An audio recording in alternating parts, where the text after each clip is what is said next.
started off without any money, and I don't have any money now. Well, join the crowd. Nobody's got any money. Most people are broke up until their 40s and 50s. So if you're broke today, you're just one of the game. The only question is, do you stay there? When I left school, I dropped out of high school. I could only get laboring jobs. I was told, by the way, if you don't get a good education, you won't do well in life. You don't get good grades, you won't get a good job. Don't go to college, you won't do well, and so on. And I believed that for a long time until I found there's hundreds of thousands, millions of people who dropped out of high school who went on to become millionaires and billionaires as well. The reason I say that to you, by the way, is don't let it hold you back. Don't let any experience that you've ever had in your life act as a brake on your potential. I worked at laboring jobs for several years. I worked in construction. I worked on farms and ranches. I worked in factories putting nuts on bolts hour after hour. And one day, in a state of frustration, I began asking this question. Why is it that some people are more successful than others? So I began asking other successful people, what are you doing differently from me? And they told me, and I did it, and I got better results. Now, what I discovered, which changed my life, and which brought us here today, is I discovered the law of cause and effect. What it says is that everything happens for a reason, is that there are no causeless effects, is that even if we don't know what is causing the effect, we trace it back. We say that success is not an accident. Failure is not an accident. Success leaves tracks. So if you just follow the tracks of other successful people, no matter where you're starting from, you eventually get to the same place that they get. Interesting point. We say that nature is neutral. In other words, nature doesn't care who you are. It doesn't care if you're tall or short or male or female or black or white, educated or uneducated. Nature doesn't care. In fact, there are a lot of people who are not as smart and not as talented as you who are doing vastly better than you, not because they're better, but because they're just following proven success methods. What is the average number of times that a person tries with a new goal before they give up? Can you guess?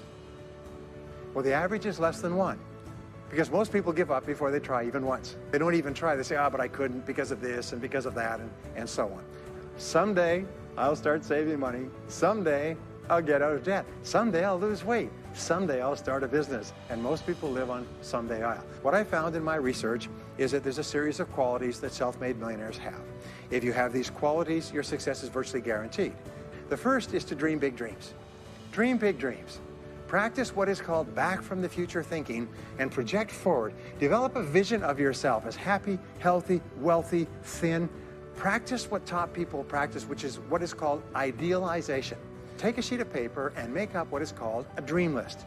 I had a friend who I taught this to, and he got so excited about it, he bought a spiral notebook, and he began writing. And he'd go through the newspaper, and every single thing he saw in the newspaper that was nice, he wrote it down as goal.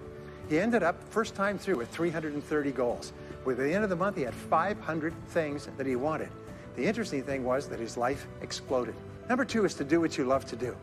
Whenever you find people who are really successful in life, they're people who do what they love to do. Now, when you find what you love to do, it'll be something that gives you energy, it motivates you, it enthuses you. And when you ask self-made millionaires, what sort of work do you do? They'll often say, I've never worked a day in my life. I just do what I like to do. Number three is commit to excellence. Now, this is really, really important, and I had a hard time with this as a young man because I was never good at anything. I was never picked for any team, and if I was picked, I was the first person cut. I got lousy grades in every class. I got fired from multiple jobs, and then I discovered that all people who are successful are excellent at what they do.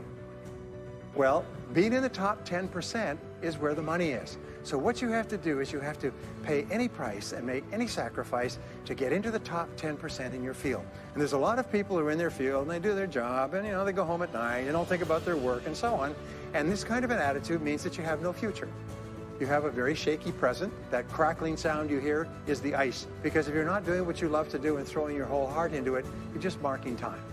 But everybody is designed so that there is something that you love to do that you can do well. And the fact that you love it means that you probably have the ability to excel at it. So make this decision to get into the top 10%. Is that everybody's in the top 10% started in the bottom 10%. What that means is that if you're willing to pay the price and work hard and make the sacrifices,